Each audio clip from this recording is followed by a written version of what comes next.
पिछले वीडियो के अंदर बता दिया था आपको कि देखिए गलत सवाल रहता है एस्टेट में, आंसर की गलत रहती है, इसलिए अपना दिमाग एक्स्ट्रा नहीं लगाना है। प्रॉपरली जो चीज़ें बताई जा रही है आपको उनको फॉलो करना है। पीवाईक्यूज़ में जो दिया है उसको इम्प्लीमेंट करना है। और एस्टेट के पास ये पूर्ण ताकत है 100% कि जब वो चाहें जो आंसर मर्जी है उनका सही लगा दें। तो आपको हमेशा क्या ट्राई करना है, आपको हमेशा ये ट्राई करना है कि आप सही आंसर को ही मार्क करें।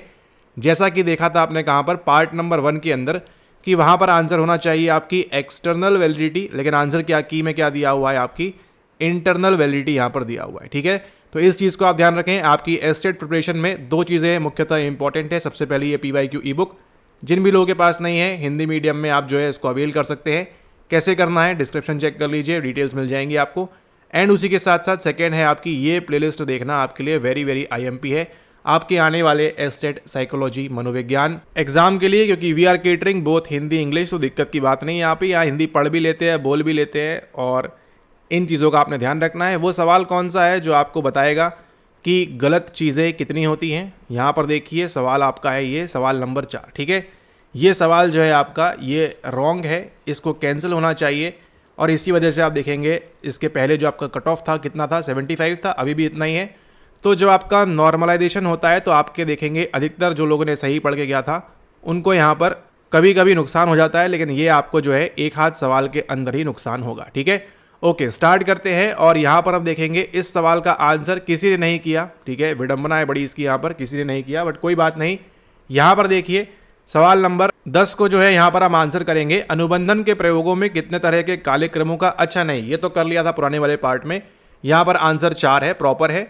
अब यहाँ पर आपने सीखना है क्लासिकल कंडीशनिंग के अंदर, खास तौर पर अगर हम बात करें। ठीक है, अनुबंधन क्या हो रहा है कि आप जो है एक चीज़ के साथ क्या हो रहे हो, यहाँ पर एसोसिएट हो रहे हो। जैसे कि वो डॉग होता है किसके साथ में, डॉग होता है उस फूड के साथ में। उसको जैसे ही फूड दिखता है, आई मीन उसको जैसे ही बेल बजती है, इसके साथ एसोसिएट होता है कि जैसे ही बेल बजेगी क्या होगा, हमको नेक्स्ट टाइम हमको यहाँ पर खाना मिलेगा। ठीक है, तो यहाँ पर देखिए सबसे स्ट्रॉन्गेस्ट और सबसे तगड़ी कंडीशनिंग जो होती है, और चिंता मत करो एस्टेट पूछ लेगा आपसे ये बात जो अभी आप सुन रहे हो यहाँ पर। ठीक है, एक्सक्लूसिवली ऑन डिले कंडीशनिंग आपकी जो है सबसे स्ट्रॉन्गेस्ट होती है। तो अगर आपसे कल को पूछे एस्टेट की which of the following is the most strongest, यानी कि इनमें से कौन सी आपकी जो है सबसे तगड़ी, सबसे महत्वपूर्ण, सबसे इंपॉर्टेंट और सबसे बढ़िया कंडीशनिंग कौन सी है, वो है आपकी डिले कंडीशनिंग। ठीक है, इसमें महज केवल आपके चंद सेकेंडों का फर्क होता है। उसके बाद आती है आपकी यहाँ पर ट्रेस कंडीशनिंग।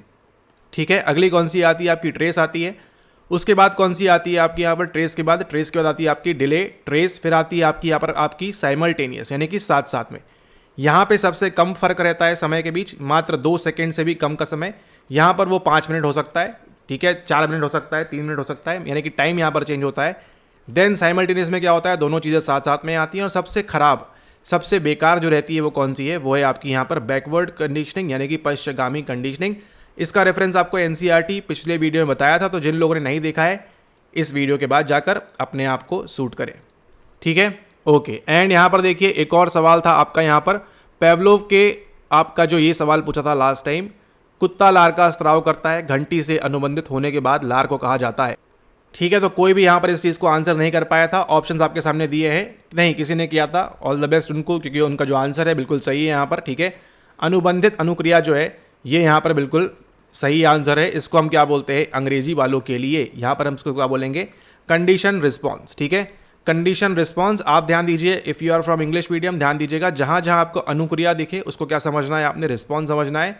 जहाँ जहाँ पर आपको उद्दीपक दिखे उसको क्या समझना है आपने, उसको आपने स्टिमुलस समझना है। ठीक है, स्वाभाविक अनुक्रिया, अनुबंधित अनुक्रिया और स्वाभाविक उद्दीपक, इनमें से सही आंसर कौन सा है आपका, अनुबंधित अनुक्रिया।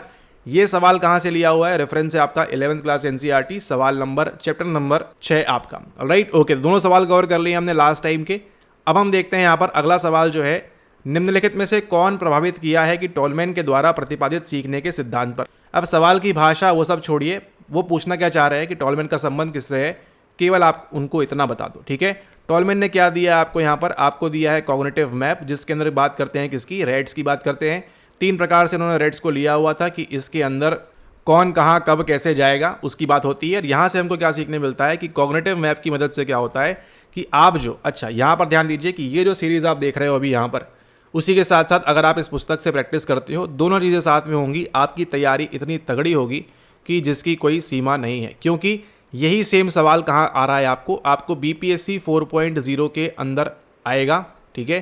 क्योंकि क्या है आपका ये आपके बीपीएससी का एक प्रीवियस ईयर क्वेश्चन है, ठीक है। बीपीएससी का आपके ये प्रीवियस ईयर क्वेश्चन है, इसको आप ध्यान रखें। एंड टॉलमैन ने क्या बोला है कि आपके क्या हैं, ये मेंटल रिप्रेजेंटेशन बन जाते हैं। क्या बन जाते हैं आपके यहाँ पर ये मेंटल रिप्रेजेंटेशन बन जाते हैं, और जिसकी वजह से जो है बाकी सारी चीज़ें आप आगे सीखोगे, जानोगे। लेकिन आपको ये जो मेंटल रिप्रेजेंटेशन है, ठीक है, मानसिक रूप से जो आपको शो करते हैं, वो चीज़ आपको यहाँ ध्यान रखनी है। और यहाँ पर सही आंसर कौन सा होगा आपका, गेस्टाल्ट सिद्धांत, फिर आता है आपका व्यवहारवाद, फिर आता है संरचनावाद, और अंत में आता है आपका गेस्टाल्ट एवं व्यवहारवाद, दोनों इसके अंदर। तो यहाँ पर सही आंसर कौन सा होगा, देखिए गेस्टाल्ट का देखिए कोई संबंध नहीं है, ठीक है। वो बात करते हैं law of proximity, law of similarity, law of ground figure, उन सब की बात होती है यहाँ पर। तो इसका कोई संबंध नहीं है। सही आंसर कौन सा आएगा, ऑटोमेटिकली आपका व्यवहारवाद आएगा, यानी कि आपका बिहेवियरिज्म आएगा इसके अंदर, ठीक है। तो इस चीज़ को आप यहाँ पर ध्यान रखें। यहाँ पर सही आंसर कौन सा है आपका, यहाँ पर सही आंसर है आपका व्यवहारवाद इसके अंदर, ठीक है। ओके, उसके बाद देखते हैं हम आगे, यहाँ पर आगे और क्या चीज़ है आपके लिए। आगे और जो चीज़ है आपके लिए वो है संरचनावाद, यानी किसकी बात है, ये बात कर रहा है आपके किसके बारे में, ये बात कर रहा है आपके स्ट्रक्चरलिज्म के बारे में, ठीक है। स्ट्रक्चरलिज्म के बारे में बात कर रहा है, ये बात कर रहा है बिहेवियरिज्म के बारे में, ये बात कर रहा है गेस्टाल्ट के बारे में। अब इससे आपको क्या करना है, लिंक करना है इसके पहले जो हमने सॉल्व किया है सवाल, और वो क्या है देखिए, आपका रिवीजन भी हो जाएगा। इनमें के अंदर से आप बताइए यहाँ पर कौन सी फोर्स आपको दिखाई पड़ रही है, ठीक है। कौन सी फोर्स आपको दिखाई पड़ रही है, कमेंट करिएगा यहाँ पर नीचे ज़रूर, तभी आपको समझ में आएगा यहाँ पर, और हमको भी आएगा कितने लोग प्रॉपर्ली रिवाइज कर रहे हैं, उनको याद है, ठीक है। इन चारों में से कौन सी हमने बात की है इसके पूर्व वाले पार्ट में, which of the following is the second force in psychology, उसके बारे में हम ऑलरेडी बात कर चुके हैं, ठीक है। देखते हैं कितने लोग सही आंसर कर पाते हैं यहाँ पर। अगला सवाल चलते हैं यहाँ पर हम। घोषणात्मक स्मृति खालिस्तान का एक प्रकार है। ऑप्शन कौन कौन से आपके सामने, संवेदी स्मृति है, लघुकालीन है, दीर्घकालीन है, और आपके सामने चलन स्मृति यहाँ पर दी हुई है, ठीक है। किसकी बात कर रहे हैं, आपकी सेंसरी मेमोरी, ये आपकी डिक्लेरेटिव मेमोरी की बात हो रही है। लघुकालीन स्मृति आपकी शॉर्ट टर्म मेमोरी, फिर आपकी आती है लॉन्ग टर्म मेमोरी, और फिर आती है आपकी यहाँ पर वर्किंग मेमोरी। ये आपको ध्यान रखना है। वर्किंग मेमोरी का कंसेप्ट किसने दिया है, ये दिया है बैडली एंड हिच, 1974, 86, अलग अलग सालों में देते हैं। आपको रेफरेंस कहाँ से लेना है, ओनली एंड ओनली आपके NCERT से। तो आपको क्या लगता है इनमें से कौन सा सही आंसर होगा, उसको आप मार्क करें, क्योंकि अभी हम यहाँ पर देखने वाले हैं क्या, अभी हम यहाँ पर देखने वाले हैं एक चीज़ आपका आंसर जानने से पहले, क्योंकि ये जो क्लास है, लेक्चर है, आपको हमेशा काम आएगा। सबसे आपको ये जो डायग्राम है ध्यान रखना है, ठीक है। ये डायग्राम आप ध्यान रखोगे, आप लाइफ में कभी भी गलती नहीं करोगे, ठीक है। अलग अलग प्रकार की स्टेजेस होती हैं, उसके अंदर से सबसे पहले आपको जो ध्यान रखना है कि जो भी सूचना है, ठीक है, जो भी सूचना है, जो भी आपकी इन्फॉर्मेशन होती है, ठीक है, what ever that particular information can be, ठीक है, जो भी आपकी इन्फॉर्मेशन है, जो भी आपकी सूचना है, सबसे पहले उसकी एंट्री कहाँ होती है, सबसे पहले वो कहाँ खुलती है, सबसे पहले वो कहाँ घुसती है, वो घुसती है आपके सेंसरी मेमोरी के अंदर, ठीक है। ये चीज़ आपको ध्यान रखनी है, ठीक है। सबसे पहले कहाँ घुसेगी, सेंसरी मेमोरी के अंदर घुसेगी। उदाहरण के लिए देखिए, अगर आप यहाँ पर एक पेड़ देख रहे हैं, तो पेड़ जो आपने देखा सबसे पहले कहाँ से देखा, आपने अपनी आईज से देखा, अपनी आंखों से सुना, ठीक है। अगर आप यहाँ पर कोई भी गाना सुन रहे हैं आप, ठीक है, कोई भी गाना सुन रहे हैं आप, तो गाना कहाँ से घुस रहा है आपके, सबसे पहले ईयर से घुसेगा, तब अंदर जाकर आपको समझ में आएगा कि ये गाना कौन सा है, ठीक है। क्या ये पाश्चात्य संस्कृति का है, वेस्टर्न क्लासिकल है, या क्लासिकल है, या कार्नाटिक है, या कौन सा है, तब आपको समझ में आएगा यहाँ पर, ठीक है। उसी के साथ साथ अगर आपको कुछ हॉट चीज़ लगती है, कुछ आपको गर्म लगता है आपकी त्वचा के ऊपर, तो कहाँ से समझ में आ रहा है आपको, वो समझ में आ रहा है आपको यहाँ पर टच के माध्यम से, जो आप चीज़ छू रहे हैं उसके माध्यम से। सबसे पहले एंट्री कहाँ से होती है, सबसे पहले एंट्री होती है आपके सेंसरी मेमोरी के अंदर, ठीक है। अब ये जो सेंसरी मेमोरी है, इसके अंदर दो प्रकार की होती है, एक होती है आपकी आइकॉनिक, और दूसरी कौन सी होती है आपकी, दूसरी होती है आपकी इकोइक। या तो आप यहाँ पर देख सकते हो या सुन सकते हो, दो ही हम बात करते हैं पर्टिकुलरली मेमोरी के केस में। उसके बाद क्या होता है, जब आपने पेड़ देखा, जब आपने गाना सुना, उसके बाद क्या होता है, आपका जाता है नंबर नेक्स्ट, और ये सबसे ज़्यादा इम्पॉर्टेंट है, क्योंकि अगली स्टेज में क्या होता है, आपको देखने मिलता है यहाँ पर अटेंशन। अटेंशन मतलब क्या होता है आपका, ये है आपका अवधान। ये देखिए आपको एस्टेट में PYQ आ सकता है आपका ये वाला, कि अटेंशन पहले आएगा या सेंसरी मेमोरी। ऑलवेज ध्यान रखें, सेंसरी मेमोरी जो है पहले आएगी, उसके बाद आपका कौन सा आएगा, अटेंशन आएगा, ठीक है। अब जब ये आपने एक पेड़ को देखा, आपका ध्यान गया, अरे इस पेड़ में तो पत्ते ही नहीं है, ठीक है। या जो आपने गाना सुना, इसको आपने सुनने के बाद बोला ये तो कोई गा ही नहीं रहा है, केवल म्यूजिक बज रहा है यहाँ पर, ठीक है। तो अब क्या गया आपका, अब गया आपका अवधान, अटेंशन। उसके बाद आती है आपकी यहाँ पर शॉर्ट टर्म मेमोरी, ठीक है, शॉर्ट टर्म मेमोरी आती है, लघुकालिक आती है, और फिर कौन सी आती है आपकी, यहाँ पर आती है आपकी LTM, यानी कि ये हो जाती है आपकी दीर्घकालिक लॉन्ग टर्म के लिए, ठीक है। तो STM से LTM में जब जाती है उस प्रक्रिया को हम क्या बोलते हैं, हम बोलते हैं आपका इलैबोरेटिव रिहर्सल, यानी कि खींचतान जो अभ्यास है आपका, ठीक है, वो उसको यहाँ पर बोलते हैं इलैबोरेटिव रिहर्सल। ये चीज़ आपको ध्यान रखनी है कि जितना आप चीज़ को डीप एनकोड करोगे, जैसा आप कर रहे हो इन लेक्चर्स के माध्यम से, उतना आपके लॉन्ग टर्म मेमोरी में जाएगा और गारंटी से आप एग्जाम पास करोगे। तो जब हमने बात कर ली यहाँ पर इतनी सारी स्मृतियों के बारे में, संवेदी, लघुकालीन, दीर्घकालीन और आपकी चलन स्मृति, अच्छा यहाँ पर ये वर्किंग मेमोरी क्या है, कभी कभी हम शॉर्ट टर्म मेमोरी को ही वर्किंग मेमोरी का नाम देते हैं, अलग अलग पर्सपेक्टिव जो जिस प्रकार से बोलना चाहे।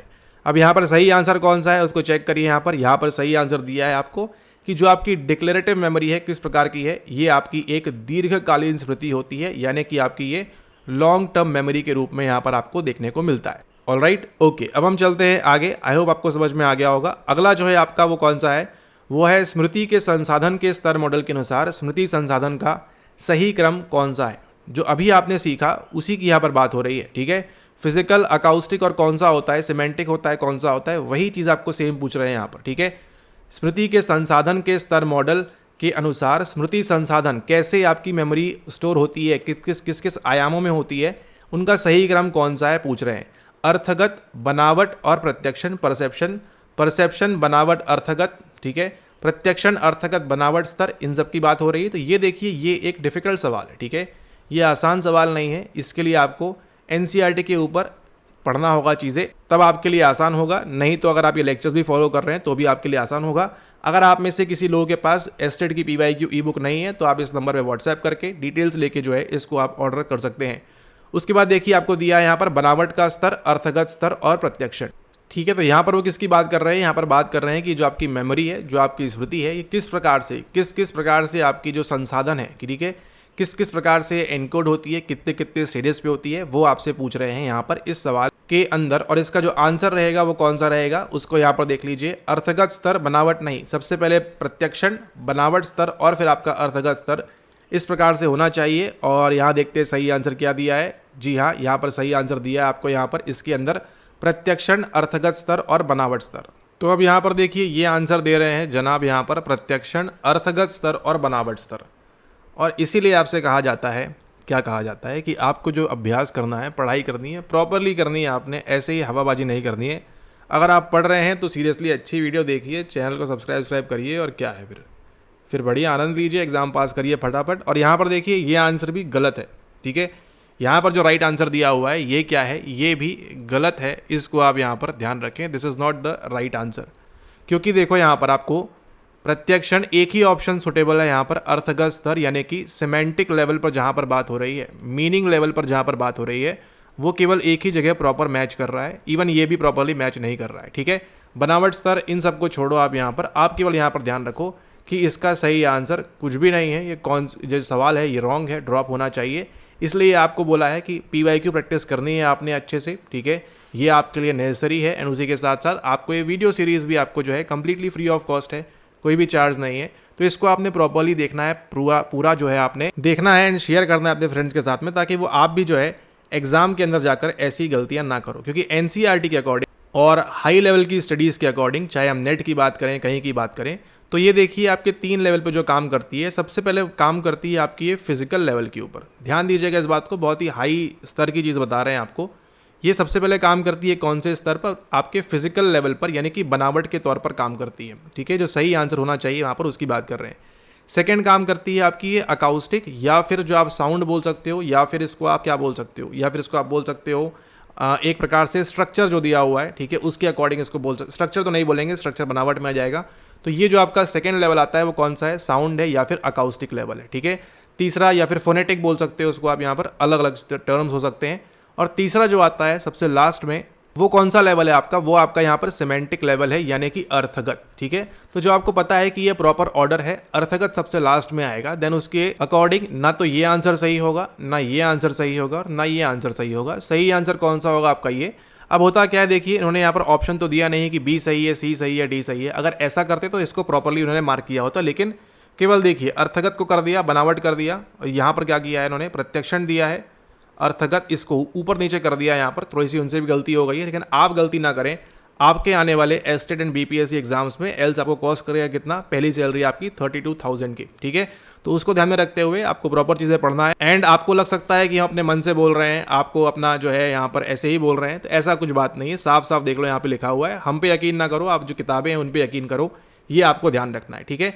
देखो अब आ कहाँ से रहा है सवाल, ये सवाल आ रहा है आपके चैप्टर नंबर 7, आपकी हिंदी एनसीईआरटी है, वहां से करना है आपने। क्रैक एंड लॉकहार्ट ने 1972 में मॉडल दिया और उसके अंदर परसीव, एनालाइज, अंडरस्टूड, ये बात है, इसी को आगे जाके बोल रहे हैं at more than one level. तो क्रैक एंड लॉकहार्ट जो है 3 लेवल पे काम करवाते हैं।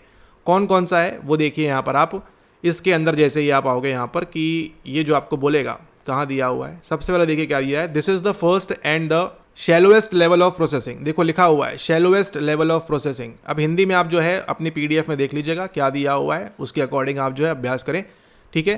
किसकी बात हो रही है यहाँ पर, इट्स फिजिकल और स्ट्रक्चरल फीचर्स। अगर आप यहाँ पर ध्यान करो कि यहाँ पर जो हमने बनाया था, सबसे पहले क्या बनाया था, सबसे पहले हमने फिजिकल ही बनाया था यहाँ पर। उसके बाद क्या आएगा, ध्यान करो, अकाउस्टिक आएगा, फोनेटिक आएगा, वो सब आएगा, और अंत में कौन सा आएगा, सिमेंटिक आपका आएगा यहाँ पर। अब उसको भी चेक कर लीजिए। अगला देखिए कहाँ दिया है, at an intermediate level, one concern, one meaningful, ये सब दिया हुआ है यहाँ पर, ठीक है। तो यहाँ किसकी बात कर रहे हैं, at the phonetic sounds, acoustic, ठीक है। अकाउस्टिक म्यूजिक सुना होगा आपने, सेम उसी पैमाने पर आपका अकाउस्टिक फोनेटिक काम कर रहा है, that are attach to the letters and therefore the structural features are transform into at least one meaningful word, जैसे कैट वगैरह। और इसी के आगे जब आप पढ़ोगे तो क्या मिलेगा आपको मिलेगा यहाँ पर ये अर्थगत स्तर, यानी कि सिमेंटिक। तो आपको ध्यान रखना है कि जो आपका स्मृति का संसाधन मॉडल है, इसको किसने दिया है, इसको दिया है आपने यहाँ पर, क्या नाम है उनका, क्रैक एंड लॉकहार्ट ने। और ये क्या बोल रहे हैं, ये बोल रहे हैं आपके कि इसके अंदर क्रैक एंड लॉकहार्ट ने जो मॉडल दिया है 3 लेवल पे काम करता है, ये ध्यान रखना है। पास ध्यान रखना है, इसी से आपको एक और चीज़ याद आनी चाहिए, पास मॉडल किसने दिया है, ये दिया है आपके जेपी दास एंड नागलिरी ने। क्या होता है आपका ये, पी से जो आएगा, ए से आएगा, एस से, इसका जो फुल फॉर्म है उसको ध्यान रखिएगा। आगे जब सवाल करोगे आप इंटेलिजेंस के ऊपर, तो वहां पर आपको जो है बड़ा काम आएगा। अब यहाँ पर देखिए, विस्मरण के द्विकारक सिद्धांत के द्वारा प्रतिपादन किया गया है, मेल्टन तथा इरविन, मैकग्यू और मूलर तथा पिल्जेकर और एबिंगहाउस, ठीक है। तो यहाँ पर देखो ये सवाल अब दोबारा नहीं आएगा, ठीक है, ये सवाल दोबारा नहीं आएगा, ध्यान रखना है।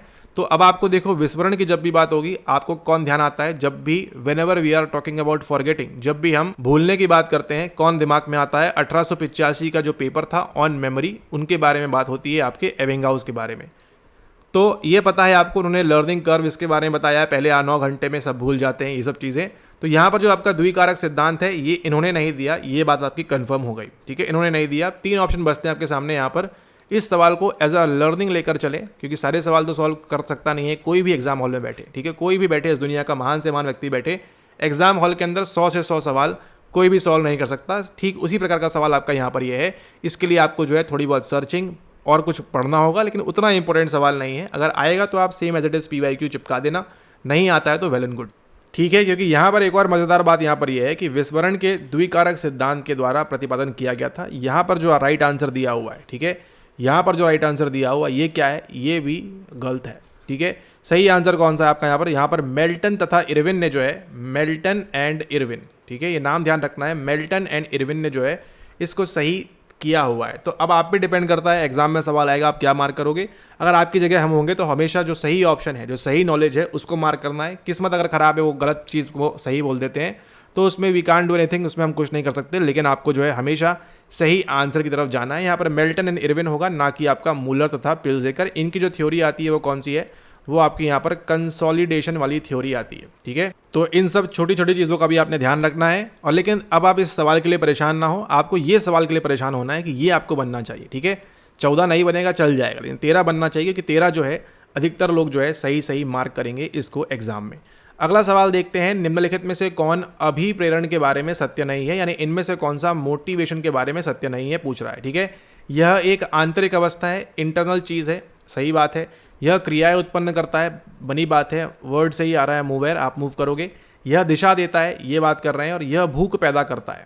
तो यहाँ पर देखिए 4 ऑप्शन आपको दिए हुए हैं इसके अंदर से। और ये जो सवाल लिया है इसका रेफरेंस कहाँ से पता है आपको, ये है आपके 11th क्लास के एनसीईआरटी के लास्ट चैप्टर से, जहाँ पे वो सर्कल बना हुआ है उसकी बात कर रहे हैं। एंड, नीड, ड्राइव, अराउजल, फिर ठीक है, फिर गोल और इस प्रकार से अचीव, ये सब जो चीज़ें करती है वहाँ पर जो आपका साइकिल है यहाँ पर मोटिवेशन साइकिल दिया हुआ है उसकी बात हो रही है। और यहाँ पर ये जो भूख है पैदा नहीं करता, ये जो है आपका कैसा होता है, ये आपके बायोलॉजिकल तौर पर होता है। अब यहाँ पर देखिए सवाल इंग्लिश में कुछ होता तो शायद may be meaning and terms change होते हैं यहाँ पर भूख के, लेकिन जिस प्रकार से भूख लिखा हुआ है या भूख से आपको जो है खाने वाली भूख समझ में आ रही है यहाँ पर, ठीक है। तो यहाँ पर जो बच्चे ने ये मार्क करेगा और ये सही आंसर दिया है, एटलीस्ट यहाँ पर काम करता है प्रॉपरली। यह एक आंतरिक अवस्था है, इंटरनल। बाहर से कोई नहीं बोलेगा लीजिए 5 किलो मोटिवेशन और चलिए काम पे, ऐसा नहीं होगा, है ना। ओके, अगला देखिए, निम्नलिखित में से किस नियम द्वारा उत्तेजन निष्पादन संबंध की व्याख्या की गई है, यानी कि किसकी बात हो रही है यहाँ पर बात हो रही है यर्किस डॉटसन लॉ के बारे में, ठीक है। उत्तेजन, अराउजल परफॉर्मेंस थ्योरी, ठीक है। इसको आपको देखने मिलेगा कहाँ पर, आई गेस आपको 12th क्लास की एनसीईआरटी के चैप्टर के अंदर देखने मिलेगा, ठीक है। देख लीजिएगा वहाँ पर, और स्ट्रेस वगैरह में भी आपको देखने मिलेगा, हर जगह देखने मिलेगा आपको ये जो थ्योरी है। अब यहाँ देखिए प्रभाव नियम, जोस्ट का नियम, यर्किस डॉटसन नियम और तत्परता नियम। तो यहाँ पर देखिए तत्परता नियम जो है आपकी किसकी आ जाएगी, गेस्टाल्ट की जाएगी, ये इसको छोड़ दीजिए। जोस्ट का नियम पता नहीं कौन जोस्ट है। प्रभाव नियम जो आपको ध्यान रखना है, लॉ ऑफ इफेक्ट की बात हो रही है। किसकी बात हो रही है यहाँ पर, आपकी लॉ ऑफ इफेक्ट की बात हो रही है। ये जो आपका लॉ ऑफ इफेक्ट है किसने दिया है आपको, E.L. थॉर्नडाइक ने दिया है, ठीक है। अच्छा, ये आपका यहाँ भी काम करेगा। तत्परता इंग्लिश में अगर बोले तो आपका रेडीनेस भी हो सकती है यहाँ पर, ठीक है। तो E.L. थॉर्नडाइक ने आपको 3 नियम दिए हैं। कौन कौन सा है, पहला आपका लॉ ऑफ इफेक्ट है, दूसरा आपका कौन सा है, लॉ ऑफ रेडीनेस है, और चौथा कौन सा है, तीसरा कौन सा है आपका यहाँ पर लॉ ऑफ एक्सरसाइज है, ठीक है। अभ्यास का नियम, तत्परता का नियम और प्रभाव का नियम दिया हुआ है। तो यहाँ पर ये भी नहीं है, यो भी आंसर नहीं है, तो बचाओ आंसर क्या है आपका, option number C, Yerkes Dodson law. इसके अंदर आपको ध्यान रखना है हमेशा आपका इस प्रकार से इन्वर्टेड यू बनता है, इस चीज़ को आप यहाँ पर ध्यान रखें। एक तरफ आपका स्ट्रेस आएगा, एक तरफ आपका परफॉर्मेंस आएगा, एंड उसके अकॉर्डिंग आप जो है काम करेंगे। ये बिल्कुल सही आंसर है, प्रॉपरली दिया हुआ है इस सवाल नंबर 16 के अंदर। इसके बाद हम नेक्स्ट मूव करते हैं। नेक्स्ट सवाल जो हमारे सामने है, उपलब्धि प्रेरक पर निम्नलिखित में से किसने महत्वपूर्ण योगदान दिया है। बड़ा ही ईजी सवाल है आपके, डायरेक्टली कहाँ से लिया है, आपके एनसीईआरटी से, डेविड मैक्लेलैंड इसका आंसर होगा, प्रॉपरली आपको दिया हुआ है। उपलब्धि प्रेरक यानी कि अचीवमेंट मोटिवेशन की बात, एन आर्क की जो बात है किसके द्वारा की गई है, मैक्लेलैंड के द्वारा की गई है। एन एफिलिएट की बात भी किसके द्वारा की गई है, यहाँ पर की गई है। और एक और है एन पार, उसकी बात भी किसके द्वारा की गई है। तीनों के बारे में बात किसने की है, आपके डेविड मैक्लेलैंड ने की हुई है। इस चीज़ को आप ध्यान रखेंगे, ठीक है। किसने महत्वपूर्ण योगदान दिया है, आपके मैस्लो ने नहीं दिया है, एटकिंसन ने भी नहीं दिया और मरे ने भी नहीं दिया है। अब यहाँ देखो, ये जो मरे दिखा है किसकी बात हो रही है यहाँ पर आपके हेनरी मरे की बात हो रही है, ठीक है। हेनरी मरे ने क्या दिया है, थीमेटिक अपरसेप्शन टेस्ट, 20 प्रकार की नीड और ब्ला ब्ला ब्ला, उससे मतलब नहीं है। टेट क्या है, एक प्रकार की प्रोजेक्टिव टेक्निक है, वो आपको ध्यान रखना है। एंड उसी के साथ साथ हीरो यूनिटी प्रेस थेमा, उसकी बात भी होती है, बहुत हाई लेवल पे बताएंगे उसको तो। लेकिन यहाँ पर देखिए टेट जो है क्या है आपका, एक प्रोजेक्टिव टेक्निक है जिसके अंदर क्या होते हैं आपके कितने कार्ड होते हैं। अच्छा, जिनको पता है थीमेटिक अपरसेप्शन के अंदर कितने कार्ड होते हैं, कमेंट जरूर करें यहाँ पर, कितने लोगों को पता है, देखते हैं यहाँ पे कितने कार्ड होते हैं थीमेटिक अपरसेप्शन टेस्ट के अंदर, ठीक है। अब देखिए यही फायदा होता है कि आप पढ़ रहे हो मोटिवेशन, लेकिन उसी के साथ साथ आपकी पर्सनैलिटी के टॉपिक्स भी यहाँ कवर हो गए हैं, ताकि अगर समझ रहे हो ना, ओके। एटकिंसन देखो कौन है, एटकिंसन एंड शिफ्रिन मॉडल की बात हो रही है, तो ये मेमोरी का टॉपिक है। 2 ही लोग जो बात करते हैं मोटिवेशन के बारे में, नहीं इन्होंने भी की है, ऐसा नहीं है, एटकिंसन ने भी बात की है मोटिवेशन के बारे में, ठीक है। अचीवमेंट मोटिवेशन के बारे में बात की है, ठीक है। लेकिन वो सवाल है बहुत ऊपर के लेवल का हो जाता है। आप जैसे एग्जाम दे रहे हो एस्टेट की, 12th class NCERT based, 11th class NCERT based सवाल है, वो एग्जाम दे रहे हो, उसके अकॉर्डिंग मैक्लेलैंड आपका बिल्कुल सही है, क्योंकि महत्वपूर्ण योगदान किसने दिया है, इन्होंने ही यहाँ पर दिया हुआ है। और मैस्लो का जानते हो आप, यहाँ मीसा का पिरामिड बनेगा, तो उससे भी यहाँ पर कोई भी मतलब आपको है नहीं। नेक्स्ट मूव करते हैं, अगला सवाल जो है सवाल नंबर 18। उससे पहले अगर आप लोग ने एस्टेट की PYQ ई बुक नहीं ली है, जहाँ पर आप इसी प्रकार से और भी कई सारे सवाल सॉल्व करेंगे, तो उसको आप यहाँ पर ले सकते हैं। आपको यहाँ व्हाट्सएप नंबर मिल जाएगा, संपर्क करके स्टेप्स फॉलो करें एंड एंजॉय करें, ठीक है। जैसा आपको यहाँ पर है, निम्नांकित में से किस अभिप्रेरक का स्रोत बाहरी होता है। ऑप्शंस दिए आपके सामने, आंतरिक, बाह्य अभिप्रेरक, फलकारी अभिप्रेरक और व्यक्तिगत अभिप्रेरक। तो यहाँ पर देखिए कौन सा मोटिवेशन एक्सटर्नल होता है उसकी बात हो रही है। एक्सटर्नल से क्या याद आना चाहिए आपको याद आना चाहिए 2 प्रकार की वैलिडिटी के बारे में। एक होती है आपकी एक्सटर्नल वैलिडिटी, एक होती है आपकी इंटरनल वैलिडिटी। दोनों ही केस में एक क्या होता है और एक क्या होता है, ये आपको ध्यान रखना है। नहीं पता है तो पार्ट नंबर 1 जाकर देखिए, दोनों चीज़ें वहाँ पर समझाई हुई हैं इस वीडियो को खत्म करने के बाद। लेकिन यहाँ देखिए मोटिवेशन का स्रोत जो है वो कहाँ से आ रहा है, बाहर से आ रहा है, तो बट ऑब्वियस ही बात है आंतरिक नहीं रहेगा ये कौन सा रहेगा, सिंपली आपका एक्सटर्नल मोटिव रहेगा, ठीक है। जैसे आप अभी काम कर रहे हो किसके लिए, आप काम कर रहे हो इस वाली सैलरी के लिए, ठीक है। ये क्या है आपका एक्सटर्नल मोटिव है, इसके लिए आप काम कर रहे हो। टीचर बनना आपका बचपन से सपना नहीं था, इंटरनली आप मोटिवेटेड नहीं थे, मोस्ट केसेस में बात कर रहे हैं 90% लोगों की, ठीक है। आप क्यों चाह रहे हो यहाँ पर एक्सटर्नल मोटिवेशन क्या है आपका, यहाँ पर गवर्नमेंट जॉब जो है ये आपका यहाँ पर एक्सटर्नल मोटिव है। तो इस आपकी जो मोटिवेशन है कहाँ से आ रही है, वो बाहर से आ रही है। कुछ लोगों के लिए यहाँ से इंटरनली आ सकती है, उनको हम क्या बोलेंगे, उनको हम बोलेंगे यहाँ पर आपका आंतरिक अभिप्रेरक इसके अंदर। ये आपने ध्यान रखना है। फल कार्य करे छोड़, ये क्या है, ये बेकार बातें हैं, ऐसा कुछ नहीं होता है, ठीक है। ओके, तो ध्यान रखना है इसको। अब हम चलते हैं अगले सवाल की ओर। संवेग एक प्रतिक्रिया है जिसमें सन्निहित है। बहुत बढ़िया सवाल है यहाँ पर, ठीक है, बहुत बढ़िया सवाल है। और कहाँ से लिया है, एनसीईआरटी से लिया हुआ है। और ये जो एग्जाम हुआ था यहाँ पर, इसके अंदर आपको उपयुक्त के सभी काफ़ी बार आंसर मिलेगा, ठीक है, काफ़ी बार आपको आंसर मिलेगा इसके अंदर। तो जिन भी लोगों ने PYQ ई बुक ली हुई है, आप ध्यान रखें यहाँ पर कि जहाँ जहाँ आपको उपयुक्त के सभी मिलता है, उसके अलावे भी आपने जो है एग्जाम के लिए आपने इन सभी को पढ़ना है प्रॉपर्ली, क्योंकि आने वाले एग्जाम में क्या होगा, आपको ऐसे ऑप्शंस नहीं मिलेंगे। तो बी अलर्ट, बी केयरफुल, इस चीज़ को आप ध्यान रखें। और इसके अंदर कौन कौन सी है, संज्ञानात्मक अवस्था होती है, शारीरिक होती है, फिजिकल, कॉग्निटिव, फिजिकल, और आपकी अभिव्यंजक जो व्यवहार है वो भी आपको इसके अंदर देखने को मिलता है। इसलिए यहाँ जो सही दिया हुआ है इसको नहीं पढ़ना है सवाल को। लेकिन हाँ, संवेग के बारे में क्या क्या दिया है, रॉबर्ट प्लुटचिक ने कितने इमोशंस दिए हुए हैं, इमोशंस और भावाज में क्या सिग्निफिकेंस है, क्या रिलेशन है, उनको आपने पढ़ना है और कहीं नहीं जाना है, वीडियोस देखते रहना है। आप देख रहे हो पार्ट नंबर 2, अगले पार्ट का वेट करिए, पार्ट नंबर 3। जितने लोग कमेंट करेंगे यहाँ पर कि सही आंसर जो पूछे गए हैं आपसे, उससे क्या होगा, आपके जो पार्ट्स हैं वो जल्दी जल्दी आएंगे। निम्नांकित में से किसने आवश्यकताओं का पदानुक्रम, और बाकी जिन लोगों ने यहाँ पर पदानुक्रम की बात करें को प्रतिपादित किया है, किसने आवश्यकताओं का पदानुक्रम को प्रतिपादित किया है, सवाल पूछा है आपसे। और ऑप्शंस कौन कौन से आपके सामने, मैस्लो दिया हुआ है, यही तो आंसर है आवश्यकताओं का पदानुक्रम के बारे में। अगर आपके पूरे एंटायर लाइफ टाइम में, पूरे जीवन में कोई बात करेगा तो एक ही व्यक्ति बात करेगा, उसका नाम क्या है, अब्राहम मैस्लो, और कोई बात नहीं करेगा, ठीक है। इस चीज़ को आपने ध्यान रखना है। नीड हायरार्की और हायरार्की ऑफ नीड्स का जो आपका ये दिया हुआ है ट्राइंगल, किसने दिया हुआ है, only and only Abraham Maslow. 1900 के आसपास जब आपके ह्यूमनिज्म का उद्भव हो रहा था, यानी कि आविर्भाव हो रहा था, तब यहाँ पर ये सब बातें होती हैं। और यहाँ पर देखिए हर्जबर्ग की 2 फैक्टर थ्योरी है, ये आगे हम देखेंगे आने वाले पार्ट्स में। एस्टेट PYQ सॉल्विंग जो आप चल रही है आपकी सीरीज यहाँ पर, इसके अंदर देखेंगे हर्जबर्ग ने क्या दिया हुआ है, क्योंकि ये सवाल इंपॉर्टेंट है। आपके सिलेबस में एक टॉपिक है ऑर्गेनाइजेशनल साइकोलॉजी, उसके अंदर से रिलेट करता है। मैक्लेलैंड को अभी आपने देखा यहाँ पर, need for achievement, need for power और नीड फॉर एफिलिएशन, तीनों आपको NCERT में दिया हुआ है, ध्यान दीजिएगा वहाँ पर। तो उसको आप जो है पढ़ लेंगे और आपका कवर हो जाएगा बड़े आराम से। और अंत में आपको आता है यहाँ पर मिलर। अब देखिए मिलर नाम जो है आपको मेमोरी के अंदर पढ़ने मिलता है, एग्रेशन के अंदर मिलता है, अलग अलग जगह मिलता है। तो उससे आपने घबराना नहीं है, भयभीत नहीं होना है, चिंतित नहीं होना है। जब सवाल आएगा उनको डील करेंगे। लेकिन आपको जो NCERT बेस्ड मिलर को आप जानते हो वो आप ध्यान रखो, क्योंकि यहाँ पर डोनाल्ड मिलर ने क्या दिया हुआ है, डोनाल्ड मिलर, ठीक है। अब ये जो मिलर है कौन सा है, जॉर्ज मिलर है। एक और मिलर है कौन सा है, वो डेविड मिलर है साउथ अफ्रीका का, ठीक है, उससे कोई मतलब नहीं है आपको। इसीलिए जॉर्ज मिलर का जो है +2 -2 ध्यान रखें। डोनाल्ड मिलर ने क्या दिया आपको यहाँ पर, आपको दिया है, इनके साथ एक और व्यक्ति था, वो दिया है फ्रस्ट्रेशन एग्रेशन हाइपोथेसिस, ठीक है। और ये भी कहाँ दिया हुआ है आपको, अच्छा दिखाएं क्या मैजिक, आपके NCERT में। इसलिए आपसे बोल रहे हैं कि NCERT आपको प्रॉपर्ली पढ़ना है। अब ये सब चीज़ें हम क्यों बता पा रहे हैं, क्योंकि हमारा क्या हो चुका है, उतनी बार रिविजन हो चुका है। क्यों, TRE 1 में बच्चा पढ़ के गया यहाँ से, 2 में भी गया है, 3 में भी गया, और 4 में आप लोग जाओगे ही जाओगे पढ़ के यहाँ से, ठीक है। तो जो बता रहे हैं फॉलो करना है, एग्जाम आपके लिए सामने है और आपको फटाफट से क्रैक हो जाएगा। डोनाल्ड मिलर कहाँ मिलेगा आपको, अभी देखो जॉर्ज मिलर कहाँ पढ़ने मिलेगा आपको, इतनी क्लैरिटी से आपको भी याद करना है, ठीक है। और कैसे होगा वो, प्रैक्टिस से, और PYQ लगाने हैं आपने बार बार, ठीक है। ओके, जॉर्ज मिलर कहाँ मिलेगा आपको मिलेगा मेमोरी चैप्टर में। डेविड मिलर कहाँ मिलेगा आपको मिलेगा आपके चैप्टर नंबर 9 के अंदर, ठीक है। इस चीज़ को आप ध्यान रखो।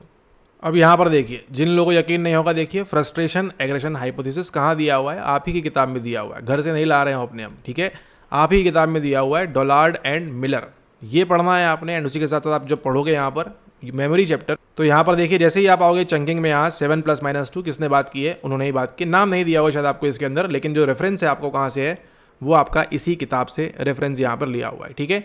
तो ये तो आपकी NCERT बेस्ड है। थोड़ा सा आगे आपने पढ़ा होगा कभी मास्टर्स में, बैचलर्स में या BEd में कहीं पे यहाँ पर, तो आपको समझ में आएगा यहाँ पर किसकी बात हो रही है, आपकी जॉर्ज मिलर की बात हो रही है इसके अंदर, ठीक है। तो यहाँ पर सही आंसर कौन सा हो जाएगा, हर्जबर्ग नहीं है, मैक्लेलैंड नहीं है, मिलर नहीं है, ओनली एंड ओनली एक ऑप्शन है आपका, वो कौन सा है, वो है आपका अब्राहम मैस्लो, जिन्होंने शुरुआत की है आपको किसके बारे में, ह्यूमनिज्म के बारे में, ठीक है।